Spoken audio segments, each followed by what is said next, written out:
So we're now the 21st of February and I have my thermostats back out again. Now you can see that I have two here today. What happened was I shoved this into the frozen ground there before Christmas and I left the probe in the ground and broke it. So I'm after buying a new one and I kept the old one because it still works for air temperature.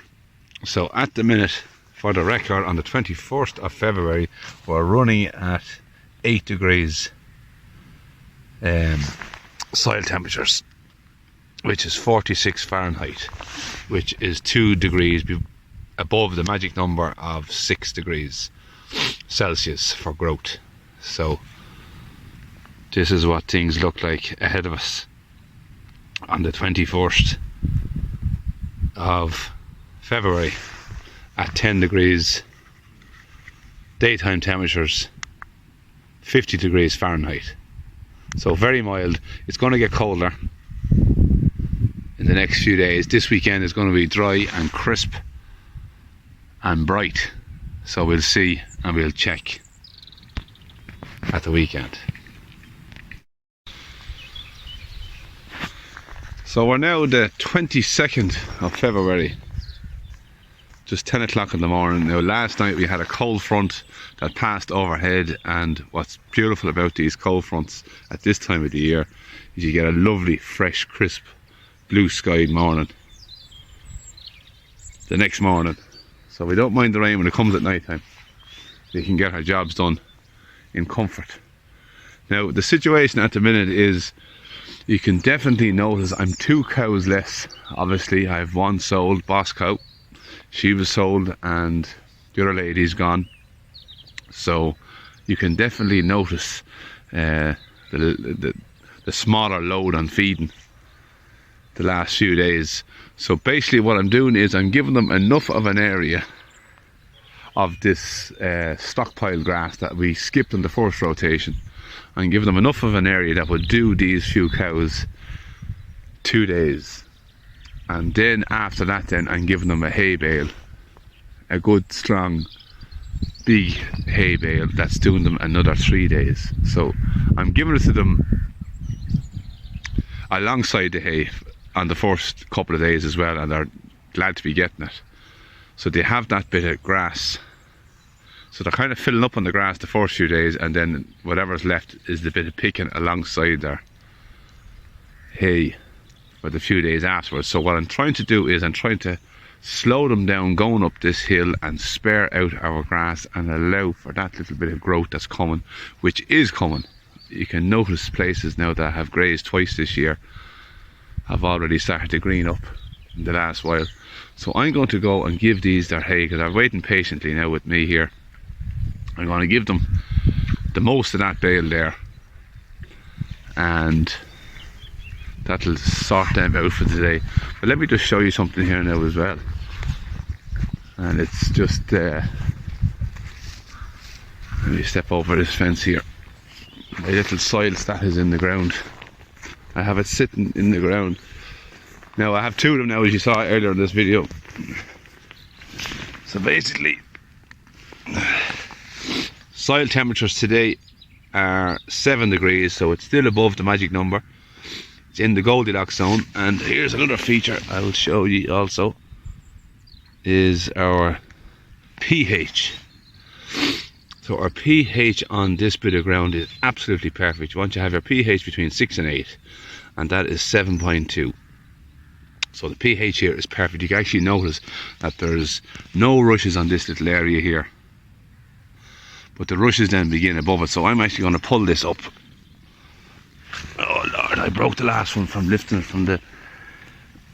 So I'm going to go up here to the rushes. Now I'm smothered with hay fever. The hay doesn't agree with me. So let's go into where the rushes are growing and see, is our pH any different. So what are we there now? It's starting to drop, if you can notice. So we're 7, 6.8. So we're still within the Goldilocks zone for grass growth. 6.6 6.4. Now I'll leave that there, I'll come back to it. It probably will drop below 6. I have a feeling it'll stop off around 5.8. I've tested before. She's starting to slow up.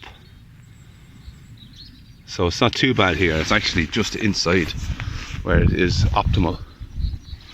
But there is mossier ground on this farm that is lower than 6, and it's into 5.5. So slightly acidic. So, but this is actually one of the drier, better fields here. But anyhow, I'll be back in a second. I'm going to feed these cows. There we are now, 6.2. So yeah, look, I'll check in a while. So they have their hay now, and that's me more or less done here. I have noticed myself now lately that I'm that bit paranoid, is that the word, but I'm kind of hyper cautious and observant lately, having obviously lost that cow. I'm watching these very tightly now. You know, even I know I came up here this morning and they were standing there quietly, and when I give them out their hay, they're not that mad anxious to go eating. Well, that's a good thing, I suppose, that they're well fed. You can see, having been on this, it's about an acre that I gave them. This is their 3rd morning. They've been getting hay also, but you can see that there's still grass on the ground. So if they were mad hungry, they'd be eating it, like, you know. So they're going for their hay because their guts have been used with this last while. So they're going half grass, half hay to keep themselves and their manure balanced. But yeah, I suppose there's a worry on me, just to be sure that, make sure that everything is okay, and I'm watching them for that bit longer these mornings. So I'm standing here observing what I always kind of did, but I just find the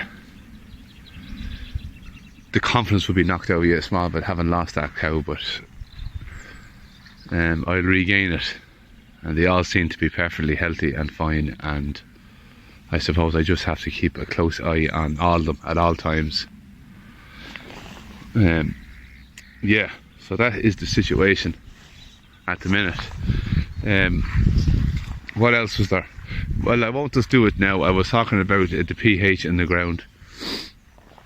I checked that little tester and I stuck it into a bag of lime, and what happens is, once it goes outside the range of growth, it just goes to super high. HH comes up on it, and when you stick it into something acidic, it goes LL, super low. In other words, when it shows them signs, your ground needs to be amended, but if it shows a number, it's still within the optimal range. So there was a lad asking me about this device, was it any good for pH, and I think it's good, it works. Well, I've tested it in the extreme, and it showed up what it needed to show up. So what I did notice as well, actually, I stuck it into a cow manure and it was slightly acidic. It was around 5.5, and apparently I'm reading and I'm hearing that or worm castings is exactly 7, right in the middle, which is perfect. So it comes out slightly acidic with the cows. The worms eat it all up, release their worm castings, and it becomes 7. So perfect for grass goats. So it's amazing how nature can all it's amazing how nature can be in sync when allowed to. So these cattle are quiet for now. I'm going to go away. I'm after forgetting the child's lunch. I have to rush back down to the school again now and give her that. So that's what I have to do next, and then go down to my calves and feed the calves. Weanlings, yearlings, if you want to call them. So that is the situation on the 22nd of February, a lovely blue skied morning, and spring is getting very close. So for now, I'll say good luck and goodbye.